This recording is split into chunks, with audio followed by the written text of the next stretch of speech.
Good evening. Thank you for joining us. I'm Micah Ullman. And I'm Cher Calvin. This is special KTLA coverage of the Republican National Convention. Ahead at this hour, we will hear from Vice Presidential nominee J.D. Vance, among others. Joining us to discuss what has been a historic week, Matt Klink, Republican strategist and founder of Klink Campaigns. All right, so let's begin, Matt, with your thoughts on what we've heard tonight and tonight's theme of national security.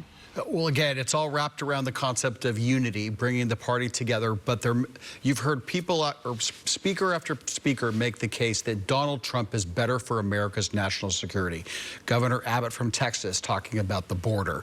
I mean, it's going to flow through everything. They'll talk about defense policy. They'll talk about Israel. They'll talk about the Middle East. They'll talk about the border. I mean, they're going to talk about everything. The bottom line is that Donald Trump's positions and policies will make America a safer place. Headline speech tonight, of course, the vice presidential nominee, J.D. Vance, the heir apparent of the MAGA movement. He brings intellectual firepower. What do you expect tonight?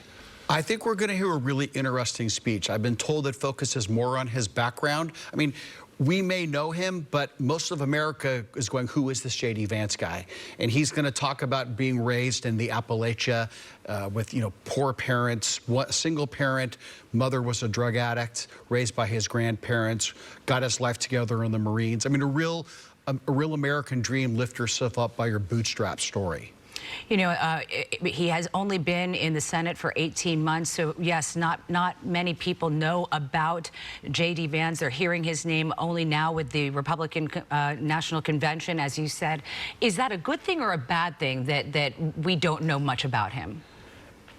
Well, Donald Trump would argue that it's a good thing. He will certainly be against the Washington, D.C. establishment. And I think a lot of Americans will find it interesting. He was a never-Trumper before he was the biggest supporter of Donald Trump. And he says that he was converted. So I think that those are questions he'll have to answer as he gets out and campaigns. But I think you're going to hear tonight why he believes in Donald Trump and the Make America Great movement. So you have Vance speaking tonight, clearly the heir apparent to the MAGA torch. That would appear on the surface to be less driven by ideology, at least initially, and more by instinct. And I'm talking about former President Trump's instinct. Vance with an opening here to really articulate that vision. And I think you're going to hear that. He is a very capable speaker. He has, again, a really interesting background, someone who, I mean, he made millions in the venture capital world and did it with smarts. So, and he's someone, he does not like the Washington, D.C. elites, and he's been very clear on that.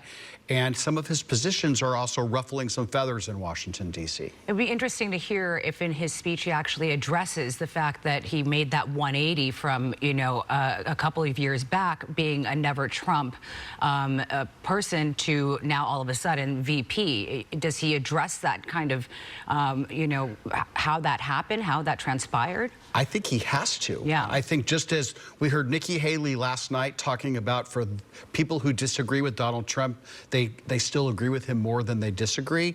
I think J.D. Vance is going to have to answer the question, why did you switch? Why did you go from left to right? I mean, he was the darling of the far left when Hillbilly Elegy came out. And now they're trashing him left and right because he is so behind Donald Trump. We heard earlier tonight from Texas Governor Greg Abbott talking about border security and the busing of people crossing into this country illegally. Here's some of what Governor Abbott had to say. When Joe Biden and Kamala Harris refused to even come to Texas and to see the border crisis that they created, I took the border to them. I began busing illegal immigrants to Washington, D.C. And we have continued busing migrants to sanctuary cities across the entire country. And those buses will continue to roll until we finally secure our border. In keeping with the national security theme for tonight, Abbott, has a strong message about immigration. He always has, and now here on the national stage. Governor Abbott and Ron DeSantis, and Governor of Florida, They made the immigration issue a national issue. It was easy for Washington, D.C. to ignore it because it just impacted Texas. It impacted California.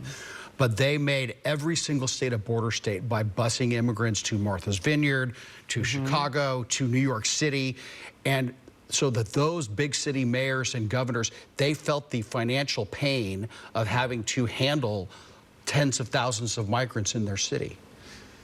Right now, as we discussed, immigration polling as the most important issue across the country. I know you'll say that'll shift to the economy as we get closer to the election. It often does, but it's playing a role in this election in ways that it hasn't in elections past. It's always a situation where the election cycle doesn't allow Congress to get anything done on immigration because they're afraid to talk about it or do anything about it because it's an election year. Yeah. No, exactly, Micah. And I mean, look, traditionally, Democrats are for much looser restrictions. Republicans want to close the border. I think that right now, the situation, more Americans believe that we should close the border, and we should have a more rational immigration policy. But both extremes on the issue win the day in Washington, D.C. All Americans know, and they're voting this way, they're frustrated, because they see people that are taking jobs away from others. They're taking resources away that should be used for American citizens. And people across the United States are really frustrated with this issue, and they want action. And when Joe Biden says, the border's fine, there's no problem, and Donald Trump says, I'm going to fix it, big difference. That's why it's so important. Obviously, we have a few more speeches before we get to the headliner, that being J.D. Vance tonight. We have Donald Trump's son, Don Jr., speaking, and then we also have the wife of J.D. Vance, who will do an introduction for him. Give us a little bit of what your thoughts will be, what your thoughts are on what Don Jr. will say, and also what Usha Vance needs to say in order to become more familiar to American people. Sure. Well, Don Jr. is going to be his dad's biggest cheerleader. He goes out and he will fight anyone. He's like the small scrappy kid in the schoolyard. You say something bad about my dad, let's go. He's going to be, I mean, he's just going to try to get the crowd revved up and motivated and really get really jazzed up for J.D. Vance. And then Usha's going to come in and she's going to say, let me introduce you, world, to my husband. She's from San Diego, by the way. They met in law school. And I think that she's going to try to show that father of three. She's going to try to soften him a little bit. And then J.D. Vance is going to do what he has to do, which is deliver the best speech of his life. No pressure, though. Let's listen to a little bit of this World War II veteran speaking in the convention hall.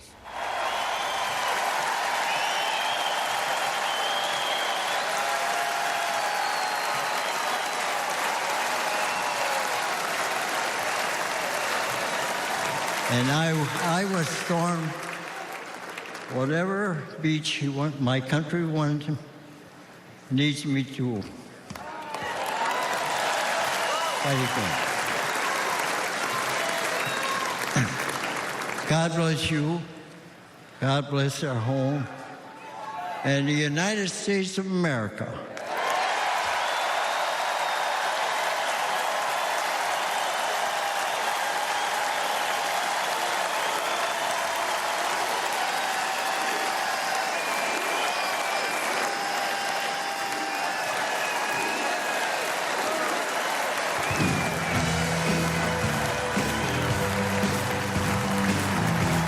Words coming from a World War II veteran, particularly in light of the 80th anniversary of D-Day just last month.